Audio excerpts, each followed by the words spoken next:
नमस्कार दोस्तों, मैं बहुत बहुत स्वागत करता हूं आप सभी का एक बार फिर आपके अपने ही YouTube चैनल पासपोर्ट हेल्पलाइन पे, जहां पे आपको passport application, documentation, police verification समेत पासपोर्ट बनवाने संबंधित और भी बहुत सारी कमाल की जानकारियां दी जाती हैं। और दोस्तों, आज के इस वीडियो में बहुत ही एक कॉमन और बहुत ही एक मेजर इशू के बारे में बात करने वाले हैं, जो कि बहुत सारे लोग फेस करते हैं, स्पेशली वैसे लोग जिन्होंने स्टडी अपना किसी और स्टेट में किया है और वो प्रेजेंटली कहीं और किसी दूसरे स्टेट से जो है वो अपना पासपोर्ट अप्लाई कर रहे हैं। मतलब ये फॉर एग्जांपल, अगर किसी बंदे ने पासपोर्ट जो है अप्लाई किया है राजस्थान में और उसने जो भी एजुकेशनल डिग्रियां ली हैं, जो उसने अपनी 10वीं +2 ये सारे जो किए हैं वो किया है तमिलनाडु से, तो ऐसे में यहाँ पे स्टेट का डिफरेंस आ गया। तो इस सिचुएशन में क्या करना चाहिए और पासपोर्ट बनेगा कि नहीं बनेगा? क्योंकि दोस्तों, मुझे एक मेल आया है मेरे दोस्त, मेरे सब्सक्राइबर सिद्धार्थ का, जो कि कोलकाता के रहने वाले हैं, और इन्होंने मुझे मेल किया है कि सर, मेरा नाम सिद्धार्थ है और मैंने जो है अपना 10th और 12th मुंबई से किया है, क्योंकि पहले मैं वहीं रहता था, लेकिन अब जो है मैं वापस अपने घर कोलकाता वेस्ट बंगाल आ गया हूं और मुझे अपना पासपोर्ट अप्लाई करना है। तो क्या ऐसे में मुझे कुछ इशू फेस करना पड़ेगा, क्योंकि मेरा एड्रेस जो है वेस्ट बंगाल का है और जो उनका मार्कशीट है वो महाराष्ट्र बोर्ड का है। तो दोस्तों, सबसे पहले तो मैं आपको बता दूं, बिल्कुल क्लियर बता दूं, अगर आपके पासपोर्ट बनवाने का पर्पज सिर्फ और सिर्फ ट्रेवल और टूरिज्म है,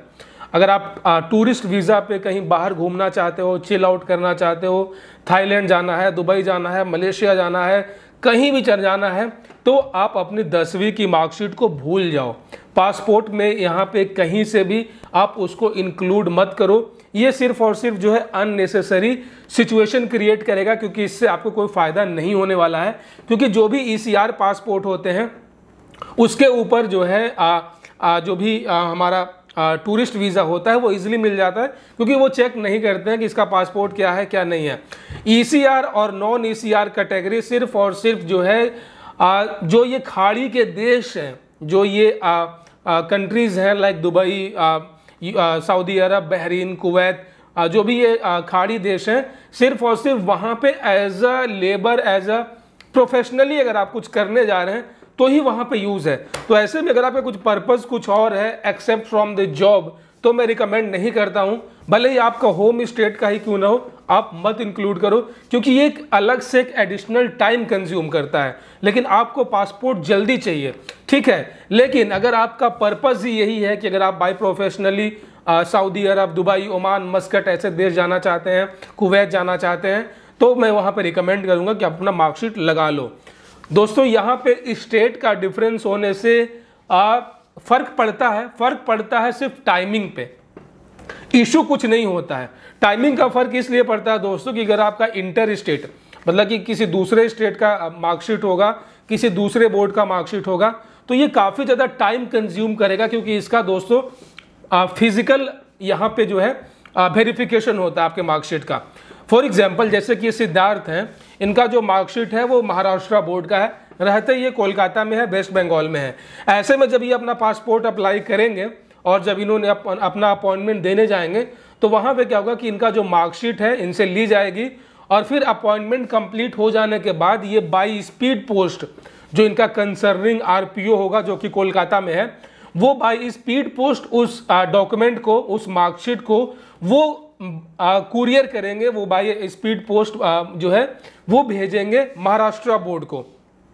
अब चूंकि महाराष्ट्र बोर्ड एक बहुत बड़ी ऑर्गेनाइजेशन है, उनके पास ऐसे इनके जैसे और भी न जाने कितने वहाँ पे जो है मार्कशीट वेरिफिकेशन का वहाँ पे जो है रिक्वेस्ट आया रहेगा, तो वो वहाँ पे क्या है, चीज़ें मैनुअली होती हैं। अब चूंकि ये ऑटोमेटिक तो होगा नहीं, तो वहाँ पे क्या है कि एक लंबा एक इन्वेलप उनके पास जाता रहता है। ऐसे में जब तक सिद्धार्थ के इन्वेलप उनके हाथ में नहीं लगेगा और जब तक वो उसको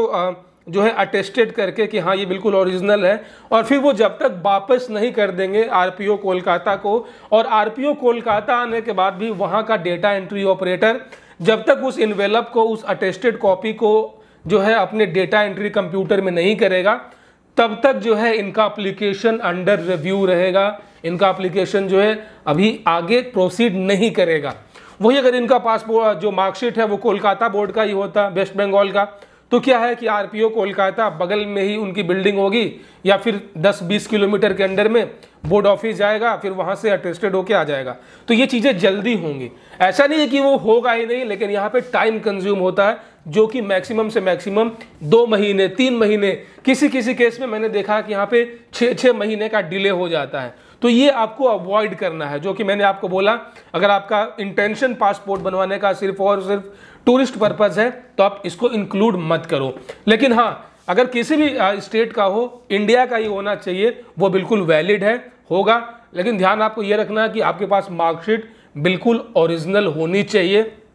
ठीक है, ये कहीं से भी फर्जी नहीं होना चाहिए। और साथ ही साथ आपको अपना ओरिजिनल जो हार्ड कॉपी होता है वो अपना आपको वेरिफिकेशन के टाइम पे अपना आरपीओ जो है या फिर पीएसके के अंडर वो लेकर जाना चाहिए। दोस्तों यहाँ पे ध्यान रखना है कि जितना ज़्यादा डिस्टेंस होगा आपके होम स्टेट का और आपके एजुकेशनल मार्कशीट वाले स्टेट का, उतना ज़्यादा यहाँ पे टाइम लगेगा। अगर किसी ने अप्लाई किया है पासपोर्ट जम्मू कश्मीर में और उसका मार्कशीट है कन्याकुमारी का, तो आप समझ सकते हैं कम से कम 15-20 दिन तो लगने ही लगने हैं मिनिमम को लेकर चलो। तो इस तरीके से अपने दूरी को निर्धारित कर सकते हैं, ताकि आप वेट कर सकते हैं कि आपका पासपोर्ट कब बनकर आएगा। दोस्तों आशा और उम्मीद करता हूं कि इस वीडियो से आपका पिक्चर बिल्कुल क्लियर हो चुका होगा, आपका माइंडसेट बिल्कुल क्लियर हो चुका होगा कि अगर मार्कशीट किसी दूसरे स्टेट का है तो चीज़ें किस तरीके से काम करती है। अपार्ट फ्रॉम दैट गाइज, अगर आपके मन में कुछ और सवाल है, कुछ और क्वेश्चन है, या फिर अगर आप पासपोर्ट बनवाने में किसी प्रकार का कोई और कठिनाई का सामना कर रहे हैं, तो बिल्कुल देर ना करें, कमेंट बॉक्स में अपना क्वेश्चंस पूछें। मुझे बहुत खुशी होगी आप सभी के सवालों का जवाब देने में। अपना बहुत सारा ख्याल रखिएगा दोस्तों, मिलते हैं किसी और वीडियो में। जय हिंद।